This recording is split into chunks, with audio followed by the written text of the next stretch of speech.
میں جرمنوں سے کیوں پٹوایا لاکھوں کی تعداد کے اندر؟ معلوم ہوا کہ اللہ کا معاملہ جس قوم سے بھی ہے کووننٹ ہے، وہ میثاق ہے ہمارا اللہ کے ساتھ، میثاق قرآن ہے ہمارا، ان کا میثاق تورات تھی۔ پکڑو اس کو، خذوا ما آتیناکم بقوۃ، پکڑو اس کو مضبوطی کے ساتھ جو ہم نے تمہیں دیا ہے۔ اگر اس سے بے وفائی کرو گے تو ہم سے کوئی تعلق نہیں، بلکہ تم مجرم ہوگے اصل۔ باقی لوگوں کے پاس تو کتاب ہے نہیں، شریعت ہے نہیں، دین ہے نہیں، ان کو تو پہنچانا تمہارے ذمہ تھا، تم تو ان کو کیا پہنچاتے، خود اس سے بے وفائی کر بیٹھے ہو، لہذا ساری دنیا کی گمراہی کی ذمہ داری بھی تمہارے کندھوں پر ہے۔ یہ ہے وہ جرم جس کی بنا پر سزا ملے گی، سزا کے مستحق ہیں ہم، اور ہم میں سب سے بڑھ کر عرب ہیں جن کی مادری زبان عربی ہے، جن کو صرف نحو پڑھنے کی ضرورت نہیں قرآن سمجھنے کے لیے، وہ تو از دل خیزت بر دل ریزت، براہ راست کمیونیکیشن قرآن سے ہو رہی ہے۔ وہ بے وفائی کریں تو ظاہر بات ہے مہا مجرم وہ ہیں۔ لیکن پھر غیر عرب مسلمانوں میں اس وقت روئے ارضی پر سب سے بڑی مجرم قوم 10 کروڑ مغربی پاکستانی، یہ میں ڈنکے کی چوٹ کہہ رہا ہوں اور بہت عرصے سے کہہ رہا ہوں، اس لیے کہ ہم وہ لوگ ہیں کہ جنہوں نے اسلام کے نام پر ملک بنایا۔ کوئی ملک دوسرا دنیا میں اس وقت اسلام کے نام پر نہیں بنا۔ ہم وہ لوگ ہیں پاکستان بنانے کے لیے لاکھوں جانیں مسلمانوں کی کلمہ گوؤں کی گئیں اور ہزاروں عصمتیں لوٹیں، اور نہ معلوم کتنی مسلمان لڑکیاں اور عورتیں جو ہے رہ گئی پھر بھی ہمیشہ ہی سکھوں کے پاس، اور وہ آئی نہیں پاکستان اس اسلام کے نام پر۔ اور کیا کیا ہے ہم نے؟ 46 برس ہو گئے، اس کہاں اسلام ہوا؟ لہذا اس سے بڑی مجرم قوم عربوں کے بعد، ہم یہ کہہ سکتے ہیں ہمارا عام آدمی قرآن نہیں پڑھتا، قرآن جانتا نہیں، ٹھیک ہے، اپلی ہے کچھ نہ کچھ، اس اعتبار سے ان کے بعد نمبر ہمارا ہے، لیکن باقی پوری دنیا کے مسلمانوں سے بڑھ کر مجرم ہم۔ اور ہم اصل میں نہ صرف یہ کہ خود اپنے حصے کے مجرم ہیں، بھارت کے مسلمانوں کا بھی سارا وبال ہماری گردن پر ہے۔ آج میں چاہتا ہوں کہ اس کو آپ اچھی طرح نوٹ کر لیں۔ بھارت کے مسلمانوں نے، جسے آپ فرض کفایہ کہتے ہیں، نماز جنازہ فرض کفایہ، چند لوگوں نے بھی کسی مسلمان کی نماز پڑھ لی تو سب کی طرف سے ادا ہوگی، کسی نے بھی نہیں پڑھی تو سب مجرم ہو جائیں گے، بستی کے سب لوگ مجرم ہوں گے۔ بھارت کے مسلمانوں نے فرض کفایہ ادا کیا جب پاکستان بنوا دیا آپ کو، اور اس کی قیمت آج بھی وہ دے رہے ہیں، کھلے نعرے لگ رہے ہیں، مسلمان کے 2 استھان، پاکستان یا قبرستان، تیسرا کوئی جگہ نہیں۔ ڈنکے کی چوٹ کہا بابری مسجد کے بعد ایل کے اڈوانی نے، ہم ساری مسجدیں گرا دیں گے ہندوستان کے اندر، کوئی مسجد باقی نہیں چھوڑے۔ ڈنکے کی چوٹ، اعلانیہ، یہ سب کچھ ہو رہا، اور یہ نعرے تو نہ معلوم کب سے لگ رہے ہیں، اور نہ معلوم کب سے میں یہاں ان مسجدوں کے اندر بھی اور اپنی تقریروں میں وارن کرتا رہا ہوں کہ کیا وہاں ہو رہا ہے، لیکن ہمارے تو کان پر جو نہیں ریگتی، ہمارے تو وہی دھندے ہیں، وہی کاروبار ہے، اپنا بزنس ہے، اس کے سارے مسئلے ہیں، اس کی اپنی بلڈنگیں ہیں، اپنی موٹریں ہیں، اپنے ٹیلی ویژن ہیں، اپنے کئی کورسز کے ڈنرز ہیں۔ اللہ خیر صلی اللہ، ہمیں بحث کیا اسلام سے؟ تو بتائیے ہم سے بڑا مجرم کون ہوگا؟ آج جو کچھ ہندوستانی مسلمان پر بیت رہی ہے اس کا جرم ہمارے کندھے پر ہے۔ یہ میں جذباتی انداز میں نہیں کہہ رہا، میں تو 2 اور 2 4 کی طرح ثابت کر سکتا ہوں۔ انہوں نے فرض کفایہ ادا کر دیا، اور اس وقت یاد کیجئے مولانا ابوالکلام آزاد، مولانا مدنی، جمعیت علماء ہند کے علماء اپنے تقدس اور اپنے تدین اور اپنے تقوی کے اعتبار سے انکویسچنیبل، کوئی شک و شبہ نہیں ہو سکتا ان کی نیت پر اور ان کے تقوی پر اور کردار پر، انہوں نے کیا کہا تھا؟ یہی کہا تھا کہ یہ پاکستان بنا کر تم مسلمانان ہند کو 3 حصوں میں تقسیم کر دو گے۔ 3 میں کہا تھا، 2 میں نہیں، 3 میں۔ حالانکہ بظاہر تو ایک پاکستان بن رہا تھا نا، لیکن یہ مولانا ابوالکلام آزاد کے الفاظ تھے کہ 25 برس سے زیادہ یہ 2 خطے یکجا نہیں رہ سکتے، اور 25 برس کیا، 24.25 برس میں ٹوٹ گیا پاکستان، 25 برس پورے نہیں ہوئے، اور ان کے الفاظ تھے یہ کہ 25 برس سے زائد جمع نہیں رہ سکتے، 24.25 برس میں ختم ہو گیا۔ 16 دسمبر 1970 کو پاکستان ختم ہو گیا کہ نہیں، 71 کو۔ بہرحال نوٹ کرنے کی بات ہے، ہم نے کیا کہا تھا؟ میں بھی مسلم لیگی تھا، میں نے بھی نعرے لگائے ہیں، چاہے غیر شعوری دور تھا، ہائی اسکول اسٹوڈنٹ تھا، پاکستان کا مطلب کیا، لا الہ الا اللہ، فلک شگاف نعرے لگائے ہیں، اور نوائے وقت کا پرچہ انتظار کرتے تھے اسٹیشن پر کھڑے ہو کر، حصار ریلوے اسٹیشن کے اوپر، کہ اب گاڑی آئی اور اب نوائے وقت لیا، اور پھیل گئے پورے شہر میں اس کو پہنچانے کے لیے۔ ہم کیا کہا کرتے تھے؟ جی نہیں، 2 طرف سے پاکستان جو ہے مضبوط پاکستان ہوگا، ہندوستان میں کسی ہندو کو جرت ہوگی مسلمان کے لیے کوئی میلی نگاہ سے دیکھنا بھی؟ وہ سارے خواب کہاں گئے؟ وہ تو حرم ہوئے۔ وہ دو طرف کا جفا تھا وہ تو ختم ہوا، اس لیے کہ وہ زنبور تو اب رہا ہی نہیں، وہ تو کھل گئی، نوٹ ہی ختم ہوئی وہ مشرقی پاکستان۔ اور حال یہ ہے کہ آپ کی وزیر اعظم بنگلہ دیش نے یہ بھی پسند نہیں کیا کہ بابری مسجد پر جو بیان تھا وہ نواز شریف صاحب کے ساتھ مشترک بیان دے دیں۔ یہ اشتراک بھی دنیا کے سامنے نہ آ جائے کہ مشرقی پاکستان سابقہ اور اس وقت بنگلہ دیش کی وزیر اعظم اور مغربی پاکستان جو اب وٹ ریمینز آف پاکستان کے تحت صرف پاکستان ہے، اس کے وزراء اعظم نے مشترکہ بیان دے دیا، یہ بھی نہیں آنا چاہیے۔ یہ حال ہے ہمارا۔ حالانکہ بات اپنی جگہ پر کوئی ایسی نہیں تھی، کوئی سیاسی نہیں، ایک مذہبی معاملے کے اوپر اظہار رائے کرنا تھا، انہوں نے کہا نہیں آپ کے ساتھ مشترک بیان میں نہیں دوں گی، نہیں دیا اس نے۔ تو وہ جو تھا دو طرف سے جفا وہ تو سن 71 میں کھل گیا۔ جو ہمارا حال ہے وہ تو ہونا ہی تھا۔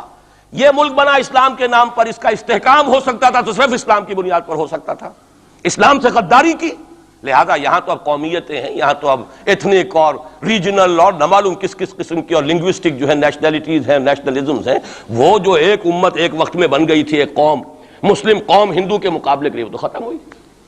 اور حال کیا ہو گیا ہے، اس سے پہلے بھی کبھی کبھی ہندو مسلم فسادات ہوتے تھے، کیا سندھ سے مسلمان نہیں پہنچ جاتا تھا وہاں ریلیف کے لیے؟ کیا پنجاب سے اور سرحد سے مسلمان نہیں جاتے تھے، بہار نہیں گئے تھے؟ کیا کانپور کی مسجد شہید ہوئی تھی 1915 میں تو پوری ہندوستان سے مسلمان نہیں پہنچ گئے؟ آپ کیا کر رہے ہیں؟ مندر گرا دیے، یہاں بڑی بہادری کا کام کیا، مندر گرا دیے، شرم سے ڈوب مرنے کا مقام ہے۔ یہاں بھی گویا کہ ہم اپنے عمل سے اسلام کی مخالفت کر رہے ہیں، اسلام تو اجازت نہیں دیتا۔ آپ کسی اور کے جرم کی سزا کسی اور شخص کو نہیں دے سکتے۔ ہمارے پاس تو یہ سیکریٹ ٹرسٹ ہیں، یہ لوگ ذمہ وہ اپنے آپ کو منواتے نہیں، لیکن ہمارے تصور سے، اسلام کے تصور سے ذمہ ہیں۔ ان کی جان مال عزت آبرو، ان کی عبادت گاہوں کی حفاظت کا ذمہ ہے ہمارا۔ ایک بڑی بہادری کی ہے، ذرا سوچئے تو صحیح کیا دنیا نے سوچا ہوگا، اور نتیجہ کیا نکلا؟ اگر کسی درجے میں بھی بابری مسجد کی شہادت پر کوئی دنیا میں کوئی رائے عامہ ہو سکتی تھی کوئی ہندوستان کے خلاف، ختم ہو گئی۔ جو انہوں نے کیا 10 گنا تم نے کر لیا۔ انہوں نے ایک مسجد گرائی ہے، تم نے اتنے 100 کہتے ہیں، پتہ نہیں مجھے تو معلوم نہیں 100 گرائے کتنے گرائے ہیں، بہرحال جتنے مندر تھے تم نے گرا دیے۔ فرق کیا ہے؟ ایک کردار ہے تمہارا، ایک ہی تمہارا اخلاق ہے، ایک ہی تمہارا معیار ہے، کوئی فرق ہی نہیں۔ بلکہ وہاں تو کم سے کم یہ تو رہا ہے دنیا کی آنکھوں میں دھول ڈالنے کے لیے، کم سے کم یہ کہ فارن منسٹری جو ہے اس نے ریزائن کیا، ہم نے مان لیا جی ہم نہیں کر سکے، ہم مجبور ہیں، حالانکہ سب ان کی اجازت سے ہوا ہے، بلکہ ان کی ملی بھگت سے ہوا ہے۔ لیکن یہ کہ کلیان سنگھ نے فوراً استعفیٰ دے دیا، منسٹری ختم ہو۔ پھر وہ بھارت کی مرکزی حکومت نے اور بھی پارٹیز کو بھی بین کر دیا، اور اس کے بعد یہ ہے کہ انہوں نے حکومتیں بھی 3 اور صوبوں کی توڑ دی۔ وہ تو سرخرو ہو گئے پوری دنیا کی جو رائے عامہ ہے، ہم اس کے سوا کیا کر سکتے ہیں؟ ہمارا ایک دستور ہے، دستور میں جو بھی صوبائی حکومت ہوتی ہے اس کی اجازت کے بغیر ہم فوج بھیج نہیں سکتے۔ وہاں پہ صوبائی حکومت تھی، اس نے ہمیں یقین دہانی کرائی تھی، سپریم کورٹ کو بھی یقین دہانی کرا دی تھی کہ مسجد کو کچھ نہیں ہوگا، تو ہم تو اس کے اوپر ڈیپینڈ کر رہے تھے۔ ہے سب جھوٹ، سب کو پتا تھا جو کچھ ہوگا، اندر خانے ملی بھگت تھی، لیکن یہ ہے کہ کم سے کم انہوں نے فیس سیونگ کے لیے ان کے پاس مواد موجود ہے، آپ کے پاس تو وہ بھی نہیں۔ آپ کے تو اخبارات نے لکھا ہے کہ کارپوریشنز کے ٹریکٹرز جو ہیں گئے ہیں گرانے کے لیے، اور وزراء جو ہیں، ایک وزیر کا نادر پرویز کا تو نام آیا ہے، اخبار میں خبر تھی، ہم نے بھی پڑھی تھی، فوٹو بھی دیکھا تھا کہ وہ خود ہاتھ میں پھاوڑا لے کر جو ہے وہ منظر گرانے کے لیے چلے۔ یہ جو صورتحال ہے جان لیجئے، اس وقت میں آپ کو بتانا چاہتا ہوں ہندوستان کے مسلمان پر تو جو قیامت بیت رہی ہے۔ میں نے اپنا ایک تاثر کچھ عرصے پہلے یہاں شد بیان کیا تھا، رہا ہے میرا تاثر، اور وہ ہے اصل میں وہ لاسٹ سپر جو ہے انجیل میں جس کا تذکرہ ہے حضرت مسیح علیہ السلام نے جو آخری کھانا رفع سماوی سے قبل کھایا ہے اس باغ میں جہاں روپوش تھے اپنے حواریین کے ساتھ۔ تو اس میں یہ الفاظ آئے ہیں، میں نہیں جانتا صحیح ہیں غلط ہیں، وہ ایک علیحدہ بات ہے، کہ آپ نے وہ روٹی توڑی اور کہا کھاؤ، eat and this is my flesh, یہ میرا گوشت ہے، کھاؤ۔ اور اس کو کہتے ہیں وائن، کوئی مشروب ہوگا جو بھی ہوگا، ڈالا کہ پیو، drink and this is my blood. میرا احساس ہمیشہ یہ رہا ہے، اس کے بعد کچھ ماند پڑ گیا، جب یہاں مسلمان نے یہاں مارا ہے اور کچلا ہے اور زندہ آگ میں جلایا، پھر بات ختم ہو گئی، میرے دل کے اوپر سے وہ احساس ختم ہو گئے۔ وہاں ہندو کے ہاتھوں جب مسلمان کے ساتھ یہ کچھ ہوتا تھا تو پھر جب میں کھانا کھاتا تھا محسوس کرتا تھا کہ میں ہندوستانی مسلمان کا گوشت کھا رہا ہوں اور ہندوستانی مسلمان کا خون پی رہا ہوں۔ یہ ہمیں عیش جو یہاں حاصل ہے، جو آرام حاصل ہے، جو ہمیں یہاں پر سہولتیں حاصل ہیں، جو معاشی اس کی کاسٹ پر ہے۔ اس نے آپ کو یہ ملک لے کر دیا اور آج تک اس کی قیمت ادا کر رہا ہے، اور ہم جو ہے عیش کر رہے ہیں، گل چھرے اڑا رہے ہیں. یہاں جس کے پاس 2 پیسے ہو گئے برقع اتار کے اس نے پھینک دیا، کہ معلوم ہوتا ہے کہ یہ تو مفلسی کو چھپانے کا ذریعہ تھا. 4 پیسے ہوں، اچھے کپڑے پہنے ہوئے ہوں، میک اپ صحیح کیا ہوا ہو، تو پھر برقعے کی کیا ضرورت ہے؟ اور میں نے شاید سنا ہے آپ کو، مجھ سے تو چند لڑکیوں نے یہ الفاظ کہے باقاعدہ.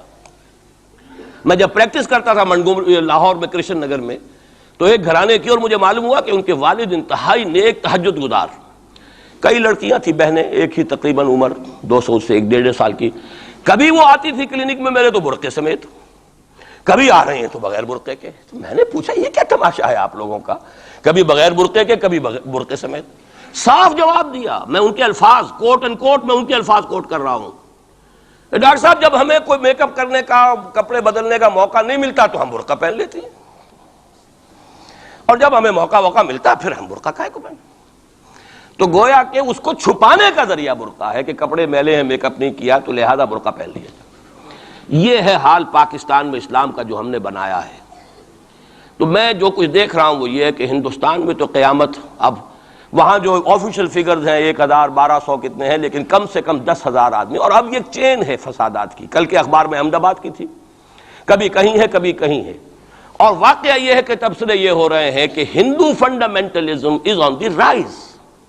یہ جو کچھ ہوا ہے، جتنا بھی اس کے اندر ان کو گرایا گیا ہے، ان کی حکومتیں گرائی گئی ہیں، اس سے انہیں تقویت حاصل ہو رہی ہے. They are getting stronger and stronger.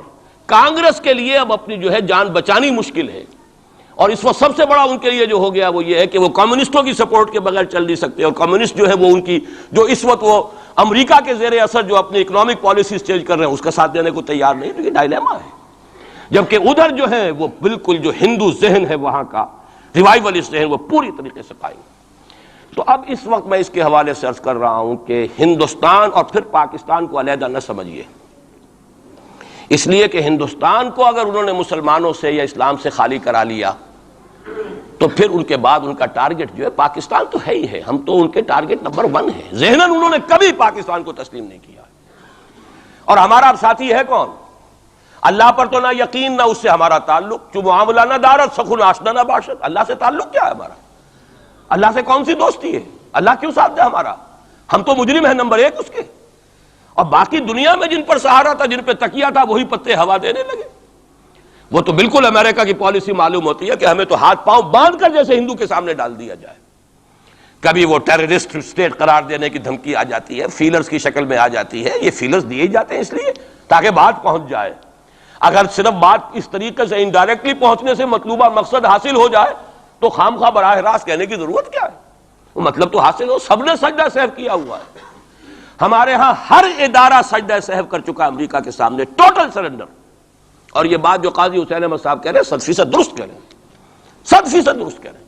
Total surrender, چاہے وہ بے نظیر ہو، چاہے وہ نواز شریف ہو، اور چاہے وہ کوئی اور ادارہ ہو آپ کا جو یہاں پہ قوت کا اصل سرچشمہ ہے اور منبع ہے، سب کے سب 100% جو ہے اس کے سامنے سجدہ کر چکے ہیں. یہی وجہ ہے کہ وہ بے نظیر کا ساتھ نہیں دے رہے. بے نظیر کا ساتھ کائے کو دے؟ اگر نواز شریف ان سے بڑھ کر، ہم بھی ہیں دربار کے، اگر یہ کہنے کے لیے وہ ان سے بڑھ کر تیار ہو تو اسے کیا ضرورت پڑی ہے؟ اس کی کون کوئی رشتہ داری ہے بے نظیر کے ساتھ یا کسی اور کے ساتھ؟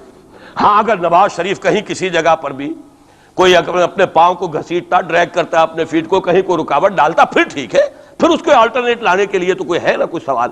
لیکن جب وہ ان سے بڑھ کر نیاز مند ہوں، ان سے زیادہ بڑھ کر سجدہ کرنے کو تیار ہوں، ان سے بڑھ کر کہیں ہم شریعت کوڈ کو اٹھا کے پھینک دیں گے اگر سود کا معاملہ جو ہے شریعت کوڈ کے حوالے سے ہمارے لیے مصیبت بنا، سود تو دیں گے، چلے گا، لائیے خدا کے لیے لائیے، پیسہ لے کے آئیے، ہمارے ملک میں آئیے، پیسہ لگائیے. اور یہ سود وود کا یہ کوئی مولوی لوگ ہیں پاگل جو کہتے ہیں کہ یہ کوئی حرام ہے، اور کوئی پاگل ہمارے شاید وہ کورٹ والے بیٹھے ہوئے تھے جنہوں نے اسے کہہ دیا کہ بینک انٹرسٹ بھی جو ہے ربا ہے. باقی آپ ہم سے کوئی ڈر نہ رکھیے. میرے اسلام کو اب قصہ ماضی سمجھو، ہنس کے وہ مس بولی کہ پھر مجھ کو بھی راضی سمجھو. سیدھی بات ہے. جھگڑا تو اسلام سے تمہارے سے تو نہیں، نہ بے نظیر سے جھگڑا ہے اور نہ نواز شریف سے جھگڑا ہے، جھگڑا اسلام سے. اس حوالے سے بہت برا وقت آ رہا ہے. اور اس میں ایک پہلو میں اور چاہتا ہوں کہ آپ حضرات کے سامنے بیان کر دوں. پوری دنیا میں تو فنڈامنٹلسٹ مشہور ہو گیا مسلمان، پوری دنیا کا ذرائع ابلاغ لگے ہوئے ہیں. اصل فنڈامنٹلزم جو ہے، بلکہ 2 باتیں عرض کر دوں، ریشزم پوری دنیا میں بدنام، گالی، اور اصل ریشسٹ ملک اسرائیل، اسے کوئی کچھ نہیں کہتا، اس لیے کہ وہ مذہبی ریاست نہیں ہے، وہ تو بلکہ یہودیت ہے ہی نسلی مذہب۔ ساؤتھ افریقہ کیا ہوگا، کوئی نسل پرست قوم یا نسل پرست ملک؟ وہ تو کچھ بھی نہیں تھا، اصل جو نسل پرست ہیں وہ تو یہودی ہیں، انہیں کوئی کچھ نہیں کہہ رہا۔ ریشسٹ وہ فنڈامنٹلزم اصل جو چلا ہے وہ ہندوستان میں چلا ہے، بدنام پوری دنیا میں مسلمان ہو گیا۔ لیکن اب اس کا میں بلیم نہ امریکہ کو دے سکتا ہوں نہ کسی اور کو، یہ تو اے باد سبا ہی ہم آوردہ توستی، ہمارا اپنا کیا دھرا ہے۔ میں آپ کو ایک حوالے سے بتا دینا چاہتا ہوں، ہمارے ہاں علامہ مشرقی اٹھے، چپ راس چپ، چپ راس چپ اور بیل چاپ، پورے ہندوستان کو دہلا دیا، دہل گئی زمین ہندوستان کی، راس کماری سے لے کے درہ خیبر تک، اور بڑے بڑے نوٹیبلز۔ یہ تحریک اتنی عظیم تھی، اتنی آرگنائز تھی، آپ کو معلوم ہے یہ تالپور برادران جو ہے، دونوں بھائی جو تھے یہ خاکسار تھے، بڑے بڑے لوگ سندھ میں، فرنٹیئر میں، پنجاب میں، ہر جگہ پر، اور ایسی زبردست آرگنائزیشن بالکل ملٹری والی، ان کے سارے قواعد ملٹری کے۔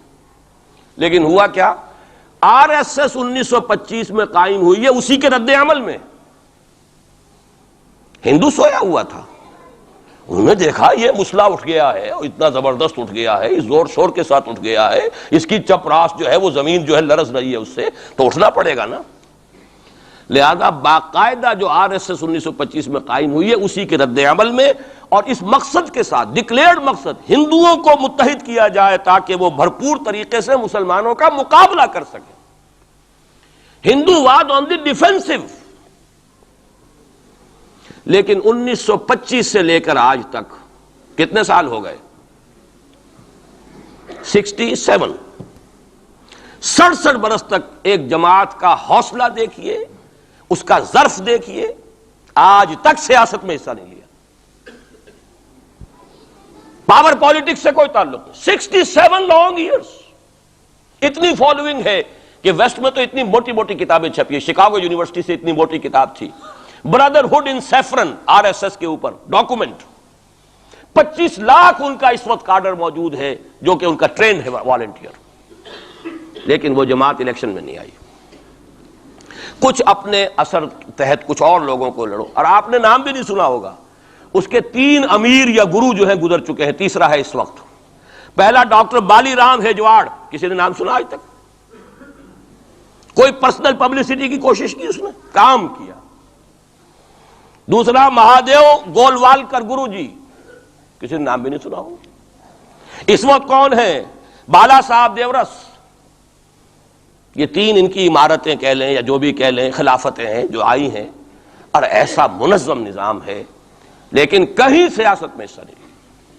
ہمارا فنڈامنٹلسٹ سیاست کے میدان میں آ کے زیرو ہو چکا۔